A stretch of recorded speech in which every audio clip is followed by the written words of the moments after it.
కిచిడి అండి, తెలుగు స్టైల్లో సేమ్ ఇక్కడ చూపించినట్టుగానే కందిపప్పు సోక్ చేసుకోండి. అండ్ వెజిటేబుల్స్ ఏవేవైతే నేను మెన్షన్ చేశానో అవన్నీ అలా ఆ సైజులోని కట్ చేసుకోండి. నెక్స్ట్ కుక్కర్ పెట్టుకొని ఒక 3 టేబుల్ స్పూన్స్ ఆయిల్ వేసుకొని అది కొంచెం వేడెక్కాక జీలకర్ర అండ్ ఆవాలు వేయాలి. అలా కొంచెం చిట్పట్లాడుతుంది అనగానే అప్పుడు ఒక్కసారి దాన్ని ఆ పోపును ఒకసారి మాడుకోకుండా కొంచెం కలుపుకొని నెక్స్ట్ మీరు చిల్లీ ఏవైతే కట్ చేసుకున్నారో అవి వేసేయండి. చిల్లీ ఎప్పుడైనా స్లిట్ లాగా కట్ చేసుకోవాలండి సెంటర్లోకి. నెక్స్ట్ ఆనియన్స్ అనేవి యాడ్ చేసుకోండి.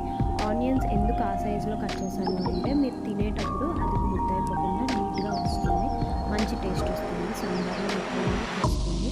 నెక్స్ట్ కోసిన వెజిటేబుల్స్ అన్నీ ఎక్సెప్ట్ టొమాటో మిగతావన్నీ కూడా మీరు ముందు యాడ్ చేసుకొని ఇలా మూత పెట్టుకోండి. కొంచెం సగ్గాక ఆయిల్లో కొంచెం సగ్గాక మంచిగా రోస్ట్ అయినట్టు మీకు స్మెల్ వస్తుంది. అప్పుడు మూత ఓపెన్ చేసి అందులో కొంచెం కరివేపాకు వేసుకోండి. కరివేపాకు will give you best taste and smell. Next అందులో ఒక 1/2 టేబుల్ స్పూన్ ఆర్ 1 స్పూన్ పసుపు పడుతుంది. నెక్స్ట్ ఇవి ఓన్లీ వెజిటేబుల్స్ మట్టుగా మీరు సాల్ట్ యాడ్ చేసుకోండి. అది కొంచెం వేగాక నెక్స్ట్ పప్పు యాడ్ చేసుకోండి. పప్పు తర్వాత ఇందాక చెప్పడం మర్చిపోయాను, కొంచెం చింతపండు కూడా ఒక చిన్న సైజు నిమ్మకాయ అంత సైజు చింతపండు నానబెట్టుకొని ఉంచుకోండి ముందే.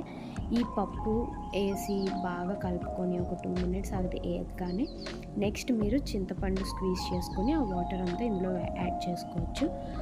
యాడ్ చేసుకున్నాక ఆ చింతపండు రసంకి ఈ పప్పు ఈ వెజిటేబుల్స్ కొంచెం మగ్గనిచ్చేలాగా ఒక 5 మినిట్స్ మూత పెట్టి వదిలేయండి.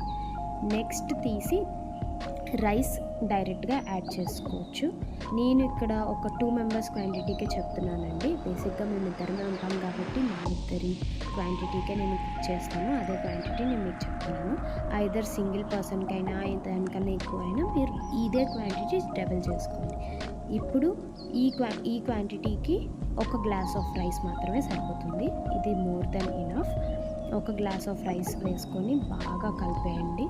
కలిపేసి ఒక్కసారి మంచిగా అంతా కలిసేలాగా ఈ రైస్ ఎందుకంటే ముందే వేస్తున్నా ముద్దగా అవ్వకుండా మంచిగా వస్తుంది కాబట్టి నెక్స్ట్ ఇందులో నేను 5 గ్లాసెస్ ఆఫ్ వాటర్ అండి.